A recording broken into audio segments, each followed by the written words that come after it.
Joining me on the BA Coaches Show today, I got a Nebraska Cornhusker legend. You guys all know him, Adam Carriker. Adam, how are you doing today? Dude, I'm glorious. How are you doing? I'm doing pretty good. And before we get in this, I just want to say thank you for joining the BA Coaches Show here for a few minutes. I know you're a really busy guy, so I appreciate you making time for me. Yeah, for sure. Anytime, man. So obviously we're a couple days out from the Indiana game, and we just made it, kind of through the bye week here. I think this bye week's at a really good time because we're right at the midway point in the season. So right as we're made it through 6 games, I've kind of looked at. There's been a lot of good. Obviously, we're a 5-1 team. What has been kind of your highlight or like your bright moment in this Nebraska team this year? I think the bright moment is the young quarterback and how he's playing. There's a lot of guys who come into college or even pro sports, incredibly talented. The sky ain't even the limit. The freaking stars are the limit.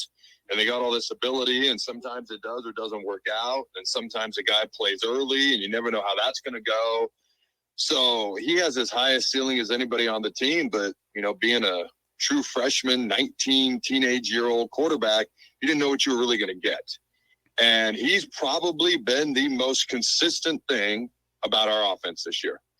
There's been times when we've had different receivers step up, and a tight end has shown a flash, and different running backs here and there, and the offensive line's been up and down.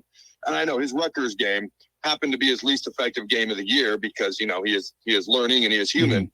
But he's probably been our most consistent player. I think back to that Illinois game, and I remember thinking, how are we going to win this game? We can't trust the defense right now, not in that game. Mm-hmm. I was like, can't trust the run game, can't trust the special teams. Like, it was Dylan. He was really the only hope that we had in the second half of that game. And I know it didn't work out the way we wanted, but I think Husker fans have to be very, very happy with Dylan's play so far. Yeah, I'm 100% with you on that. I've done like kind of how I've done with like film breakdown with some of my teams in the past has been like good, bad, ugly, great. Dylan has been my good and great. Like, he has played outstanding. So I'm 100% with you on that. So although this team is 5-1, I think there are a couple aspects that are a little bit concerning in terms of, I guess, as we play some of these better teams, right? I think we have a really good football team, but as with every football team, you're never going to have anything, perfect. If there's one area of concern you have through the next 6 weeks, what would that area of concern be for you? Well, yeah, there's obvious areas that need to be addressed. Running the ball better on offense, special teams, pretty much anything that doesn't involve Brian Buschini is a concern. Yeah. And defensively, I'm actually really proud. At this point last year, or even at the end of the year, their stats were better than they are now. Most of that is due to the second half of Illinois, and even at times not being able to get off the field versus Northern Iowa when you would have liked.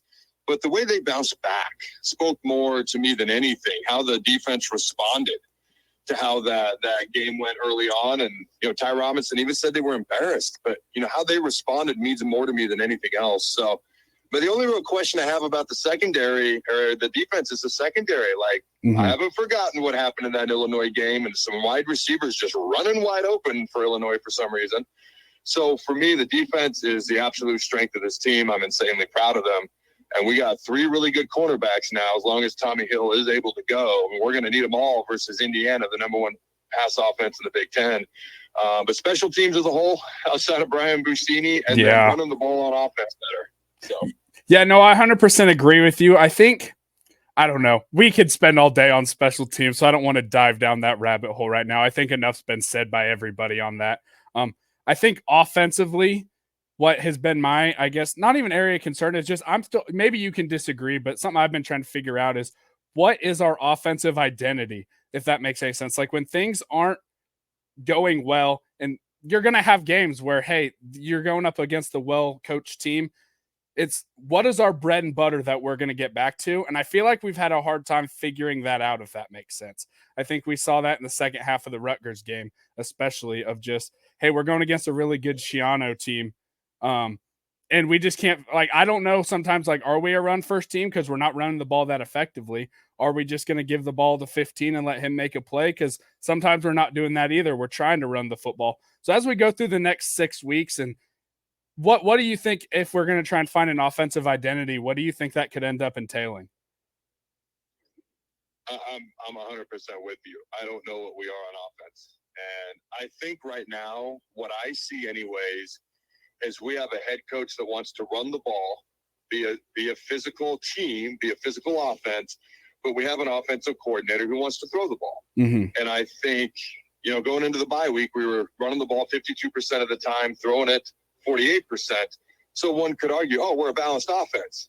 No, I just don't think we know what we are. And I think those are two very different things. And even within our run game, if you remember back to UTEP, we came right out the gate, running dive, running power. And every once in a while, like 4th and goal at the 1 at Purdue, we went full back and we went power. There's been a couple of 4th downs that we've gone for. All of a sudden it's power. But then the rest of the time it's these, and the sweeps work, but they work when they're close to the opponent's end zone and inside the red zone, inside the 20. But out in the field, they haven't actually. If people think about the sweeps that don't result in touchdowns close to the end zone out to the field, they actually don't have a high succession rate, even though Ja'Cory Barney's averaging 14.9 yards per carry. But for me, it's like, are we an outside running team? Are we a power running team? Are we a zone running team? Even our passing identity, it's kind of like we do all these swing passes and short passes to the side where you're hoping to get blocking and catch it at the line of scrimmage and then get 10 to 12 yards. But those haven't exactly had a high success rate, because if it doesn't work, you're tackled for -2. And now all of a sudden it's 2nd and 12 in a obvious passing situation. And then if you have an incompletion, now it's 3rd and 12, and nobody's going to have a high success rate at that. So offensively, I'm like, man, who are we? What are we? Do the coaches know what we are? I think Satterfield's happy to be able to throw the ball this year. And I think sometimes, I don't want to say he gets too excited about that, but it's like, that's really who I think he is. And I think there's a little bit of inner identity crisis, so to speak. As far as what I'd like our identity to be, I would like it to be physical. Yeah. Like, I want to be physical. And most people are going to be like, oh, that means being able to run the football. Yes and no. Right now, we don't even have YAC. We don't even have yards after contact when our pass catchers catch the ball out in space. When's the last time you saw a receiver or a tight end catch the ball and then break a tackle and run for 20 yards? Like, that's what Indiana does all the time. We just need to be more physical, whether it's the running backs or the offensive line getting pushed or the receivers out in space. You watch Indiana, man, their top 2 receivers are averaging 18 and 21 yards per catch, respectively. We don't have anybody averaging that. So, and that's not a shot at the receivers. I just want to be more physical as an offense in every aspect, regardless of what we're doing. No, I 100% agree with you there. And just listening to how Matt Rule has talked during this bye week, I think he's agreeing with you on that 100%.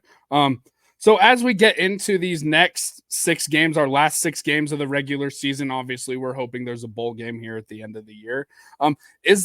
What do you expect over the next 6 games? And is there a win total that we would get to that would be disappointing to you, if that makes sense? Like, I think at this point we're 5-1. If we only end up winning 6, I'm going to be severely disappointed. So is there a win? Is that number 8? Is it 9? Like, what's your number through these next 6 weeks that you think you might be a little bit disappointed?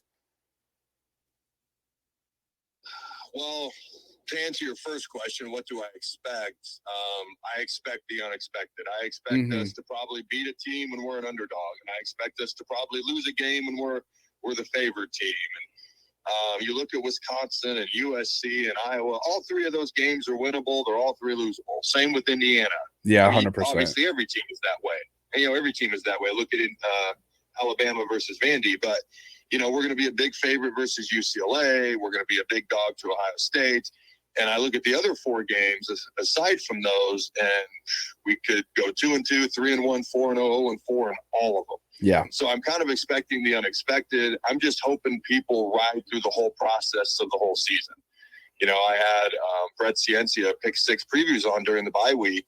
He had us 6-4 after 10 games. And then he had us 8-4 because he has us beating Iowa and Wisconsin at the end of the year. So I hope if we're sitting here 5-3 in 2 weeks or 6-4 in a month, Husker fans don't go anywhere. As far as a disappointing win total, I think I'm kind of with you. I think 6 wins or 5 obviously would mean we lose every game the rest of the year. That wouldn't be good. 6 wins, I think, would be disappointing at this point.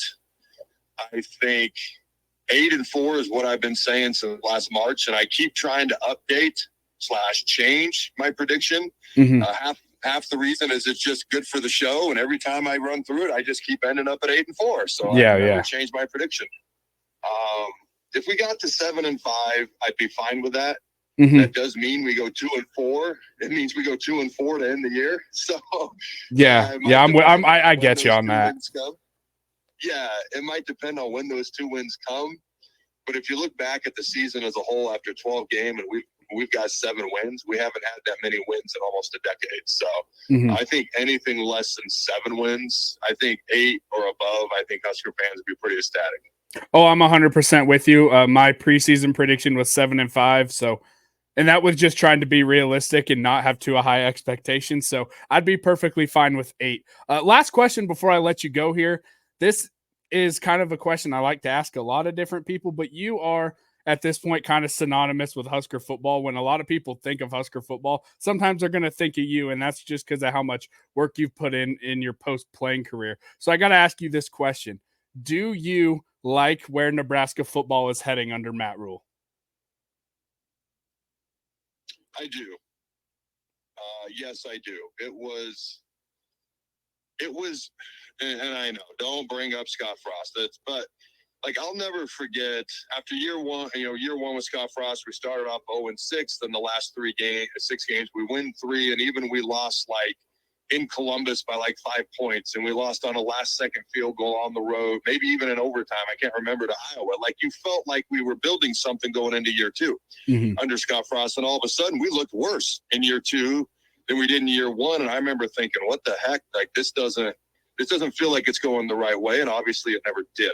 I bring that up only because when I look at Nebraska in year 1 under Matt Rule, there were obvious glaring things we needed to work on. Turnovers, throwing the frickin' ball, 1 and 2. We've improved in those areas. For some reason, we've regressed in special teams and running the ball on offense. But for me, when I watch Nebraska, and I'm like, do I feel like we're absolutely getting better? It starts with what I see with stuff in the offseason. I mean, I'll just be blunt. I didn't like a lot of the stuff I saw in the offseason. I actually quit going around the football program for a while. I've never said that before. Mm-hmm. My wife knew that, but that was about it. I just quit going around it because it was hard to see some certain things. Like what I see in the offseason, I feel good about what I see in the offseason. When you see guys, when you see how they're doing things, when you see the approach, when you sit in on a defensive line meeting and you got a young D lineman who's kind of doinking around, and Hupmaker and Robinson turn around and both like almost in unison tell them to shut the F up and pay attention. Like little things like that, like stick out to me. And when I sit and talk with Rule, he's talking about why he approaches things a certain way. It makes sense. And so to me, it starts with that. And then you watch the play.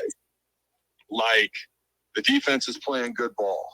All right, we've got a guy at quarterback, and let's be honest, quarterback right behind defensive end is the second most important position on the entire football team. That joke will never get old to me. Whether other people find it funny or not, I'm always going to like it. But quarterback's a pretty important position, and we're sitting pretty good right now. You can see that things are getting better and things are progressing.